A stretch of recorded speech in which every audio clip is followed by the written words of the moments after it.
Hello, good morning बच्चों। कैसे हैं आप लोग? बच्चों welcome to my YouTube channel Best Approach. बच्चों इस वीडियो को लाइक शेयर और सब्सक्राइब कर देना चैनल को। बच्चों आज अपन करेंगे पीएनसी के 4 क्वेश्चन हैं, तो मैं हेल्प कर रहा हूँ आपको रिवाइज करने में। जितने भी टॉपिक्स हैं तो बस अपने रूटीन से 4 क्वेश्चन के लिए टाइम निकाल सकते हो, बहुत आराम से, बहुत ईजिली मैनेजेबल है। और रूटीन बनाइए कि सारे 11th के जो टॉपिक्स जो मैं आपको यहाँ पर करा रहा हूँ उनको रेगुलरली देखना। पूरी प्लेलिस्ट में जाओ, 11th के topic starting from log, compound angle, quadratic, sequence series, ये सब देखो, सोचो और इन क्वेश्चंस की हेल्प से अपने पूरे सिलेबस को अपने साथ रखो हर हर टाइम पर, हमेशा, है ना। तो 11th क्लास वालों के लिए जो टॉपिक्स हैं 12th क्लास वालों के लिए और 13th क्लास वालों के लिए दोनों हैं बेसिकली। तो हमने 2 सीरीज चलाई हैं, एक 11th की प्लेलिस्ट और एक 12th की प्लेलिस्ट। 11th में 11th के टॉपिक्स हैं और 12th में 12th के टॉपिक्स हैं। और 12th और 13th यानी कि 2023 एस्पिरेंट्स को देख रहे हैं दोनों ही वीडियोस, दोनों 11th और 12th के वीडियोस। चलिए शुरू करते हैं। तो बच्चों मैं मनोज चौहान, मुझे है मोर देन 15 ईयर्स का teaching experience in top coaching institutes of Kota. बच्चों मैंने मेंटोर किया ऑल इंडिया फर्स्ट रैंक को, और मैं बीटेक हूँ आईआईटी दिल्ली से, and I am known for Best Approach to advance level good level questions. बच्चों एक मिनट। बच्चों अनअकैडमी पर एक कम्पीट फीचर आया है विच इज़ वेरी गुड। ये गेमिफाइड वर्जन है टेस्ट टेकिंग का। इसमें आप बैटल कर सकते हैं और जान सकते हैं कि कहाँ पर आप स्टैंड कर रहे हैं। और बहुत सारे लर्नर्स ने ट्राई किया है और बहुत अच्छा फीडबैक दिया है। आप इसको ज़रूर ट्राई करिए, और जो प्रेशर एनवायरनमेंट क्रिएट होता है एग्जाम के अंदर, उसको एग्जाम से पहले फील करिए। जो ऑल इंडिया टेस्ट सीरीज आ गया है, इसमें 6 नवंबर, 13 और 20 और 27 को टेस्ट है, ठीक है ना। कॉम्प्रिहेंसिव टेस्ट सीरीज है जेई 2023 2024 वालों के लिए। तो ये आप डिटेल्ड एनालिसिस अलॉन्ग विद आपको सॉल्यूशन मिलता है इसके अंदर। बच्चों national science olympiad mock test, तो ये मॉक टेस्ट जो है 6 बार आप मॉक टेस्ट दीजिए, ताकि आप रियल एग्जाम से पहले पहले ही देख चुके हों कि एग्जाम में आपको क्या करना है। तो 5 तारीख, 6 तारीख, 12, 13, 19 और 20 को ये टेस्ट है, फिजिक्स और केमिस्ट्री ओलंपियाड के मॉक टेस्ट। ओलंपियाड्स का एक्चुअल और लेटेस्ट पैटर्न जो टेस्ट है वो है यहाँ पर, और एनालिसिस और आपको सॉल्यूशन मिलेंगे यहाँ पर। बच्चों वही एनएससी और एनएससीपी के बैच फॉर 2022 ये 11 नवंबर को स्टार्ट हो रहा है। बैच की यूएसपी की टॉप एडुकेटर्स में आपको पढ़ाएंगे, तो आप एक बार बैच चेकआउट कर लीजिए और स्टार्ट प्रिपेयरिंग। ठीक है भाई बच्चों, स्टार्ट करते हैं पीएनसी। पीएनसी बहुत ही मज़ेदार, बहुत ही इंटरेस्टिंग टॉपिक है। अगर आपको पीएनसी भा गया तो आप पीएनसी प्रोबेबिलिटी और बायनोमियल में बहुत अच्छा स्कोर कर सकते हैं। तीनों चैप्टर्स कनेक्टेड है। बायनोमियल थोड़ा सा फिर भी आप अलग बोल सकते हो, पर पीएनसी और प्रोबेबिलिटी तो बहुत ही ज़्यादा कोरिलेशन रखते हैं अपने साथ। और अगर आपका पीएनसी अच्छा है तो प्रोबेबिलिटी के अच्छे होने के या प्रोबेबिलिटी का क्वेश्चन क्रैक करने के काफ़ी ज़्यादा चांसेस होते हैं। ऐसा नहीं है कि प्रोबेबिलिटी बाय डिफॉल्ट ही अच्छा हो जाएगा। पीएनसी में थोड़ी सी मल्टीप्लिकेशन, कैलकुलेशन, अरेंजमेंट, डीअरेंजमेंट वगैरह है। और प्रोबेबिलिटी के अंदर आपके कई सारे केसेस बनते हैं और बेस थ्योरम और रिलेटेड तो हैं, पर फिर भी थोड़ा सा अलग रन करता है। प्रोबेबिलिटी के अंदर जो बायनोमियल वाला है, यानी कि आपका वेरिएंस वाला जो है एनपीक्यू, और एवरेज वाला है एनपी, इनका भी अपने को ध्यान रखना होता है। चलिए स्टार्ट करते हैं। पीएनसी 11th वालों के लिए बहुत इंपॉर्टेंट, कई बच्चे कंफ्यूज भी रहते हैं, तो ये क्वेश्चंस कर लो आराम से। तो स्टार्ट करते हैं। पहला question, number of natural numbers between, तो पहले ध्यान रखिए बिटवीन दे रखा है यहाँ पर। बिटवीन मतलब कि एंड पॉइंट्स एक्सक्लूडेड है, यानी कि बिटवीन अगर बोला है तो जिन नेचुरल नंबर्स की बात हो रही है वो है 101, 102 एंड 999 तक, ठीक है। Such that at least one of their digit is 7, तो एटलीस्ट एक डिजिट 7 आए तो क्या हो सकता है, एग्जैक्टली एक डिजिट 7 हो, ऐसा हो जाए, ठीक है। या फिर प्लस एग्जैक्टली 2 डिजिट 7 हो उस नंबर में, या एग्जैक्टली 3 डिजिट 7 हो, ऐसा हो जाए। ये एक तरीका है काउंट करने का। मैं क्या कर रहा हूं, मैं बच्चों ये कर रहा हूं टोटल माइनस एक भी 7 न हो, नो 7 यूज्ड। अब बच्चों मैंने क्या किया, मैंने ना टोटल जो नंबर निकाले मैंने यहां से निकाले 100 से लेकर के आपका, क्योंकि मैं जब कैलकुलेट करूंगा तो 3 डिजिट नंबर की कैलकुलेशन करूंगा।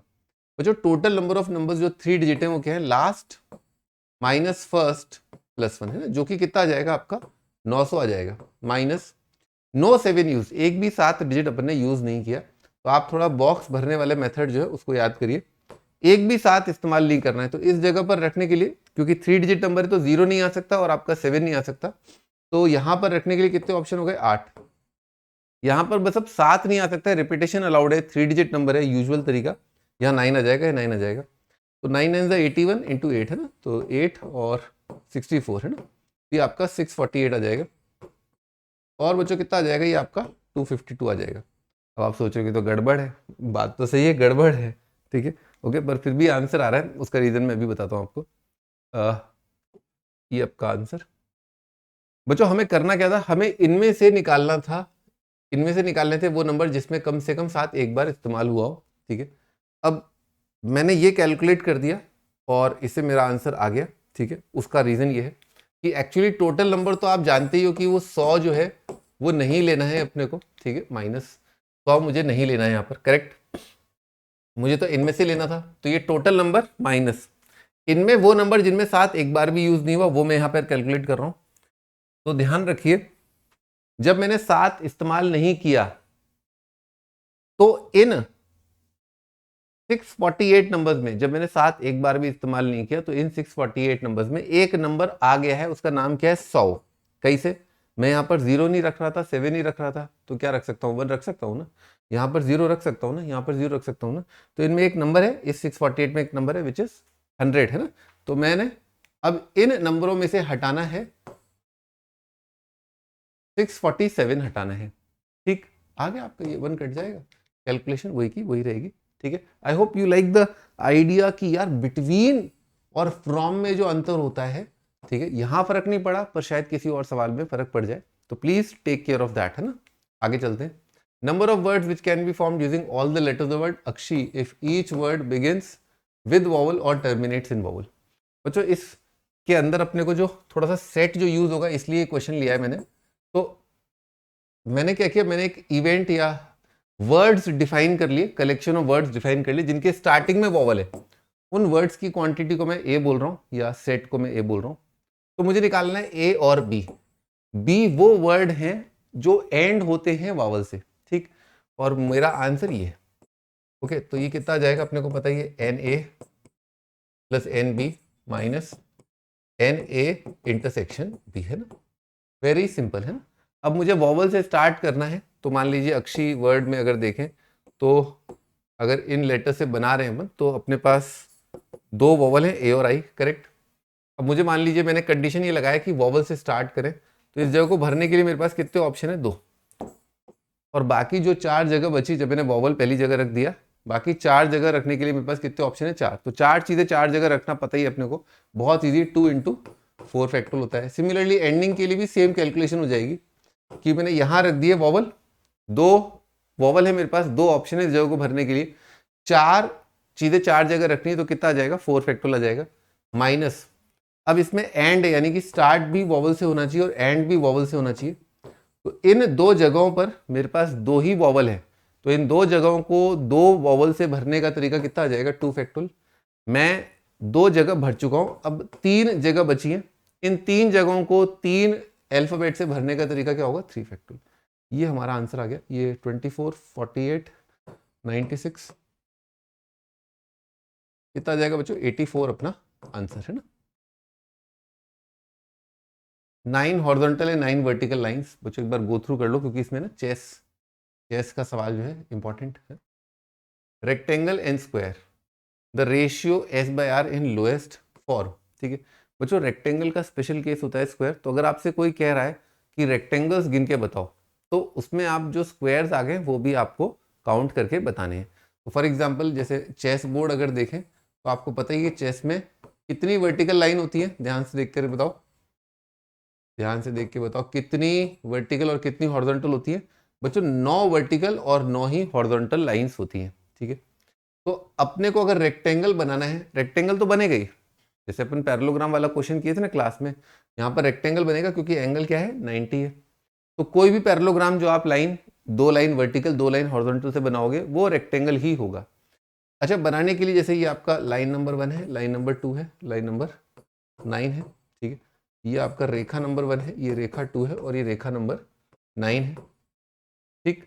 तो बच्चों लाइन 1 लाइन 2 लाइन 9 और रेखा 1 रेखा 2 रेखा 9, अपने को कोई 2 लाइन रेक्टेंगल बनाने के लिए कोई 2 लाइन चाहिए वर्टिकल, कोई 2 लाइन चाहिए हॉरिजॉन्टल। तो हमारे पास ऑप्शन है 9 में से कोई 2 लाइन सेलेक्ट कर ली वर्टिकल, 9 में से कोई 2 लाइन सेलेक्ट कर ली हॉरिजॉन्टल। हर 4 लाइनों के कलेक्शन, 2 हॉरिजॉन्टल 2 वर्टिकल पर आपको एक यूनिक रेक्टेंगल मिल जाएगा, है ना। तो these are the rectangles.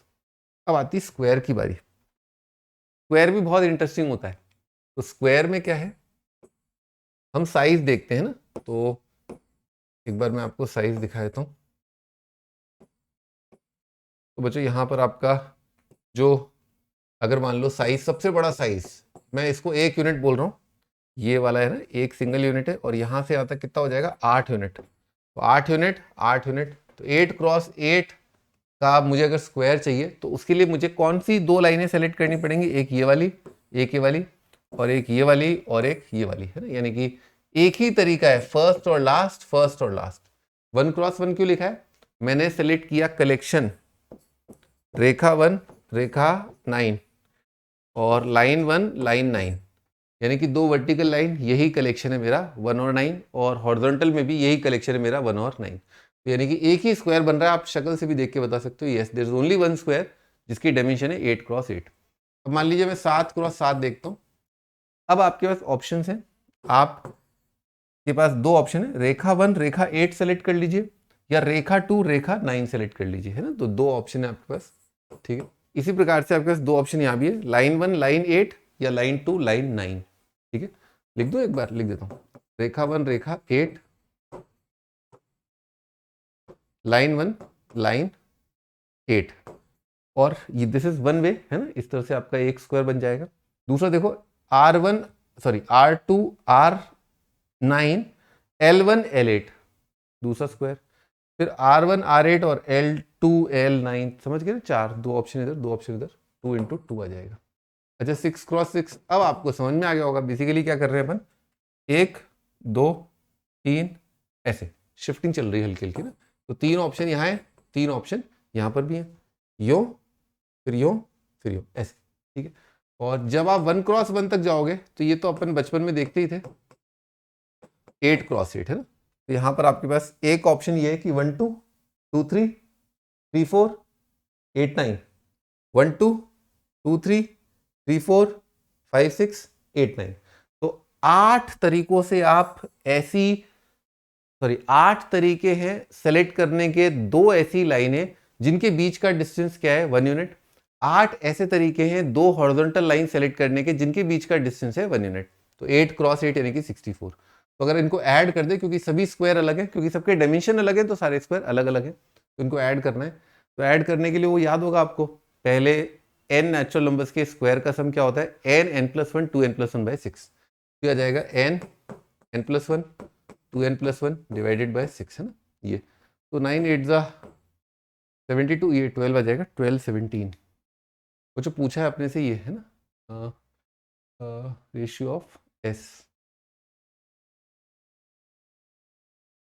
Squares है ना, एस बाय आर पूछा है। तो ये आपका कितना आया था ये, 9 8 12 17, 12 17 डिवाइडेड बाय 9c2 9c2, 9 8 72, 36 36 36, है ना। तो ये 12 3 आ जाएगा, और अब कुछ कट रहा है इसमें। 17 तो प्राइम नंबर है बच्चों, 17 प्राइम नंबर है, एक ही ऑप्शन दिख रहा है, 108 ही है ना, करेक्ट, बी ऑप्शन आ जाएगा। Next question, if m denotes the number of 5 digit numbers if each successive digit are in their descending order of magnitude, ठीक है, और n is the corresponding figure when the digits are in their ascending order of the magnitude, then this has the value। तो भाई successive digit यानी कि जैसे से आप आगे बढ़ रहे हो और हम जो पढ़ते हैं या देखते हैं नंबर्स या लिखते हैं, तो उनमें हम लेफ्ट टू राइट बढ़ते हैं। तो सक्सेसिव मतलब लेफ्ट टू राइट जा रहे हैं। If each successive digit are in the descending order of magnitude, एक मिनट, तो m, मैं m वाला एक केस लिख रहा हूँ, सक्सेसिव डिजिट है ना, डिक्रीज, तो 9 7 6 3 1, है ना। ये एक ऐसा नंबर है बच्चों जिसमें अगर ईच सक्सेसिव डिजिट आगे आने वाला मैं डिजिट देखूं तो क्या डिक्रीज हो रहा है। तो ये this is one of the favourable number, है ना। ये एक केस है, मैंने आपको न्यूमेरिकल थोड़ा फील दे दिया। और बच्चों दूसरा वाला देखते हैं, n is the corresponding figure ascending increasing, तो उसमें ले सकते हो आप 1 3 4 5 और 8, है ना। ये एक ऐसा नंबर है जिसमें डिजिट्स लेफ्ट टू राइट देखो आप तो क्या इंक्रीज कर रहे हैं असेंडिंग ऑर्डर ऑफ मैग्नीट्यूड में। अच्छा ऐसे कितने नंबर होंगे और ऐसे कितने नंबर होंगे ये अपने को बताना है। तो इसमें एक थॉट ये है बहुत बढ़िया कि आप ये जो 5 डिजिट सेलेक्ट कर रहे हो वो आप कहाँ से सेलेक्ट कर लो, 0 1 2 से लेकर के 9, इनमें से आप कोई 5 नंबर ले लो, ले लिए। तो 10 में से मैंने 5 नंबर ले लिए।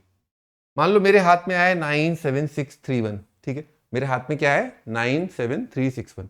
तो 97631 को अरेंज करने का तरीका 5 जगहों पर क्या होगा, एक ही होगा, क्योंकि इन ऑर्डर सबसे बड़ा पहले रखना है, फिर उसके बाद छोटा वाला और दूसरी जगह, फिर बीच वाला तीसरी जगह एंड सो ऑन। तो अरेंज करने का तरीका एक ही है, क्योंकि उनको आपको डिक्रीजिंग ऑर्डर में आपको अरेंज करना है। ये आपका मैंगो का कैलकुलेशन।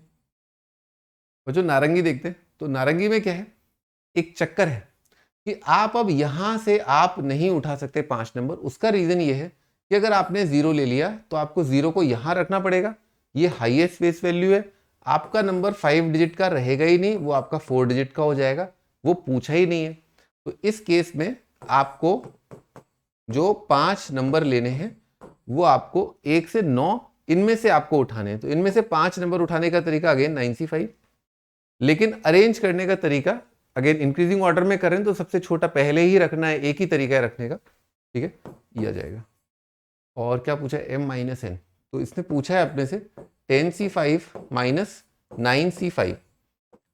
तो बच्चों एक सिंपल चीज याद रखो, NCR, मैं यहां पर लिख देता हूं, ये बहुत मस्त चीज है।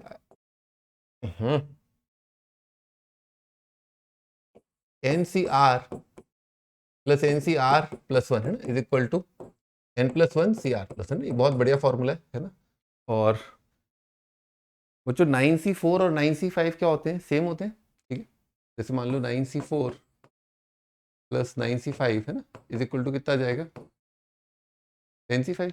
तो 10C और बच्चों दोनों बराबर भी हैं, ये और ये दोनों नंबर बराबर भी है ना। NCR मैं लिख देता हूँ, NCR और NCN माइनस R दोनों इक्वल है। तो 10C5 माइनस 9C5 कितना आ जाएगा, 9C4 आ जाएगा। 9C4 कितना होता है, 9C5 के बराबर ही होता है, या 126, मुझे तो वैल्यू भी याद होती है। और 10C5 ऑफकोर्स डबल कर लो, 126 का 252 आ जाएगा। ठीक है बच्चों, कर लिया अपन ने ये। तो आज अपन ने जो किया उसके बाद अपन और भी कई सवाल आगे अलग अलग टाइप के देखेंगे। पीएनसी के एक ये पहला लेक्चर, एक में सारे के सारे जो सब टॉपिक्स हैं कवर करना पॉसिबल नहीं है, लेकिन फिर भी आप जस्ट कीप ऑन वॉचिंग। 3-4 जब हो जाएंगे पीएनसी के ये 16-17 क्वेश्चन या 20 क्वेश्चन, तो आपका पूरा पीएनसी कवर हो जाएगा, है ना, ये तो गारंटेड है। ठीक है, मिलते हैं नेक्स्ट टाइम पे, बाय बाय।